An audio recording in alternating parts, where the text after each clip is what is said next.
¿Qué me dirías si te dijese que para tu cerebro tienes esta forma? Bienvenidos al Gato Muerto, el canal sobre divulgación científica en el que hoy vamos a hablar sobre los homúnculos. El término homúnculo se utilizó por primera vez por el alquimista Paracelso, que afirmó haber creado un intento de medio hombre pequeñito de unos 30 centímetros mientras intentaba crear la piedra filosofal. Quizás también te suene porque ha aparecido en otras series como Full Metal Alchemist, que en realidad es una referencia de la novela Fausto de Goethe, donde Wagner tiene conversaciones con un homúnculo que es un hombrecito pequeño que crea dentro de una botella. Por último, tenemos al homúnculo que presentó el Dr. Wilder Penfield, un hombre con las manos y la cara desproporcionadamente grandes que tiene un gran sentido para lo que sería la neurociencia. Pues resulta que las proporciones de este personaje no están cogidas al azar, sino que es la representación somatosensorial de nuestro cuerpo en nuestro cerebro. ¿Qué quiere decir esto?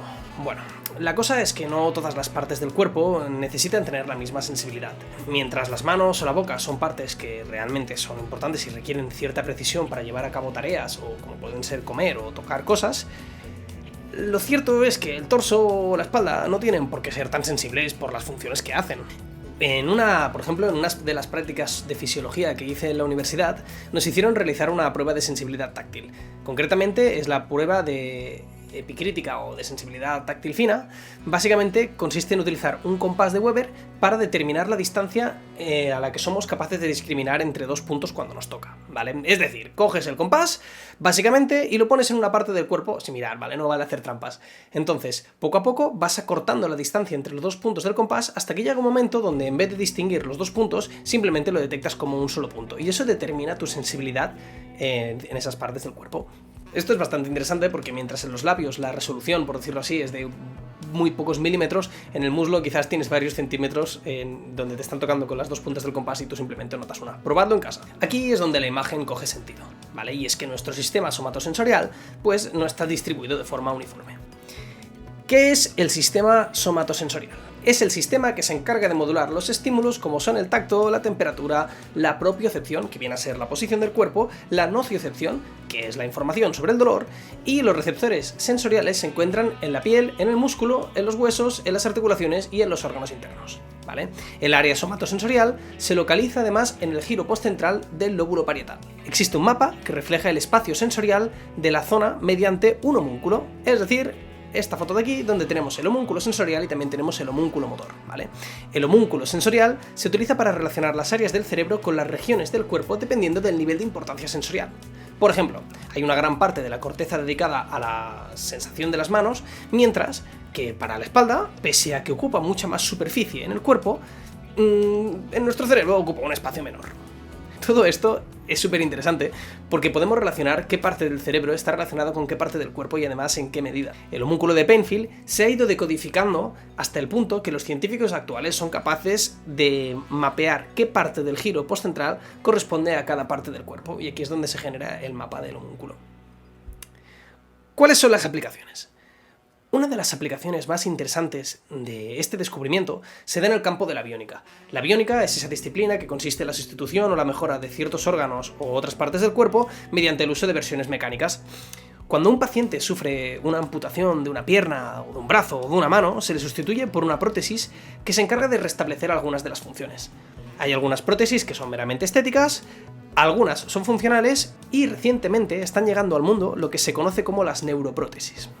Las neuroprótesis son aquellas que mediante el uso de señales eléctricas son capaces de enviar un feedback para que el cerebro pueda tener mayor control sobre ellas y además pueda recibir la información del entorno a través de la prótesis. Claro, imagínate no poder modular la fuerza que haces con la prótesis porque no tienes un feedback. Tú, por ejemplo, con la mano sabes cuando estás apretando un vaso suficiente para cogerlo y no se te caiga, pero no tanto como para romperlo, ¿no? Bueno, pues nos interesa tener este feedback para que el cerebro pueda saber cuándo dejar o cuándo hacer más presión, por ejemplo, ¿no? El laboratorio de Silvan J. Bensmaya es un centro de neurobiología que se encuentra en la Universidad de Chicago. Trabaja, entre otras cosas, sobre la restauración del sentido del tacto en neuroprótesis. Para hacer esto, lo que se utilizan son prótesis que tienen sensores de rugosidad, de temperatura o de presión, y estas señales se transforman en una señal eléctrica que se envía mediante electrodos a la corteza cerebral, estimulando a través de microestimulación intracortical, es decir, en el cerebro, la parte concreta del giro postcentral que corresponde a cada una de las partes de la mano, ¿vale? Y entonces esto lo que permite es que la misma prótesis pueda tener una función similar a la que sería la mano real si no la hubiéramos perdido en la amputación. En este momento, todo esto suena muy bonito, aunque está todavía en fase de desarrollo. Nos encontramos con varios retos que hay que superar todavía para que sea una implementación 100% viable y súper guay como debería serlo. En primer lugar, tenemos el hecho de que la estimulación eléctrica de la parte concreta del cerebro, pese a estar situada en la misma zona del homúnculo, no causa la misma sensación que la que sería el tacto. De hecho, hay un estudio donde se hace una comparación entre una vibración ejercida en el dedo en una persona que tiene sensibilidad y un impulso eléctrico que se le envía en la parte del giro postcentral que corresponde a la misma parte, y la sensación no es exactamente la misma. Para ello, se están realizando estudios sobre cómo las diferentes texturas se ven repercutidas y se procesan en nuestra mente, ¿vale? De esta forma, poder decodificar así el sentido del tacto y enviar la señal que sea lo más fidedigna, correcta a la realidad. Otro de los retos consiste en la identificación por parte del cerebro del miembro como un miembro propio y no algo ajeno. De hecho, para esto, lo que se utiliza para educarlos es el experimento del brazo de goma. Seguramente os sonará o lo habréis visto. Es el vídeo de una persona con un brazo que se lo están cubriendo y a esta persona le hacen diferentes acciones, como por ejemplo pasarle una pluma por el brazo o incluso pegarle un martillazo en el brazo de goma, y la persona puede experimentar en sus propias carnes, aunque lo que se esté tocando sea el brazo de goma y la persona sea consciente de ello. Esto se da porque el cerebro tiene una fuerte influencia por lo que sería el estímulo visual. En lo que vendría a ser, por ejemplo, los términos de qué presión hay que ejercer, en este caso es un poquito más sencillo. ¿Por qué? Bueno, pues porque la amplitud mecánica es proporcional a la amplitud eléctrica. Entonces, más presión, pues más amplitud eléctrica, de modo que se puede correlacionar de forma bastante sencilla. Sin embargo, el problema aquí nos encontramos con el tiempo de reacción. Imagínate, por ejemplo, que estás cogiendo lo típico de un hámster y decides, vale, es la presión correcta, pero claro, el brazo reacciona un segundo tarde, esto el hámster seguramente no lo pasaría bien. Entonces, para ello lo que se hace es, en vez de enviar la información en tiempo directo, lo que se hacen son pulsos de unos entre 50 y 100 milisegundos, donde la mano va apretando poco a poco y de esta forma, pues podemos ajustarnos de una forma más segura a la cantidad de presión adecuada. La cosa es que todo esto de las neuroprótesis está avanzando a un paso bastante rápido, pero aún tenemos algunas cosas que tenemos que solventar, no simplemente a nivel de comprender un poquito más y decodificar lo que sería todo nuestro cerebro y cómo procesamos el sentido del tacto mediante señales eléctricas, sino que también toda la interfaz cerebro-máquina está en una fase muy temprana y hay que acabar de trabajarlo y generar, bueno, pues interfaces que sean capaces de interpretar todas las señales que reciben los sensores y procesarlas y enviarlas a nuestro cerebro de una forma que la entendamos bien. Los electrodos cada vez van a ser más biocompatibles y serán menos dañinos.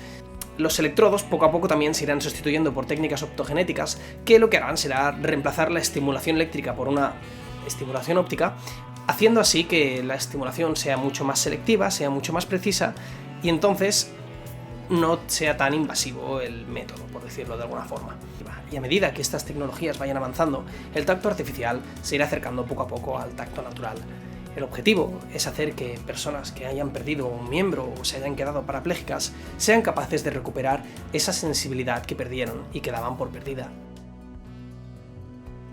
Sufrir una lesión medular o perder algún miembro es algo que te puede cambiar drásticamente la vida. Ofrecer una ventana o una puerta para que estas personas puedan recuperar la movilidad o la sensibilidad o incluso la funcionalidad, creo que es un ámbito increíble, brutal, súper guay, en el cual merece la pena seguir investigando y en el que, por mi parte, mostrar todo el apoyo, el respeto y la admiración por aquellos científicos que se dedican a investigar sobre cómo solucionar estos problemas que han sido irreversibles hasta ahora y que poco a poco empiezan a encontrar un camino hacia la solución. Hasta aquí el episodio de hoy del Gato Muerto, espero que os haya gustado. Si te gustaría conocer algún dato más o algunas investigaciones más recientes sobre biónica, déjalo en tus comentarios, también explicaremos más cositas sobre neurociencia que me parece súper interesante y deja algún comentario, tócale a la campanita para que te lleguen más notificaciones y no te pierdas ningún episodio y sobre todo déjanos un me gusta que no cuesta nada. Muchísimas gracias por vuestro apoyo, chicos, y nos vemos en el siguiente episodio.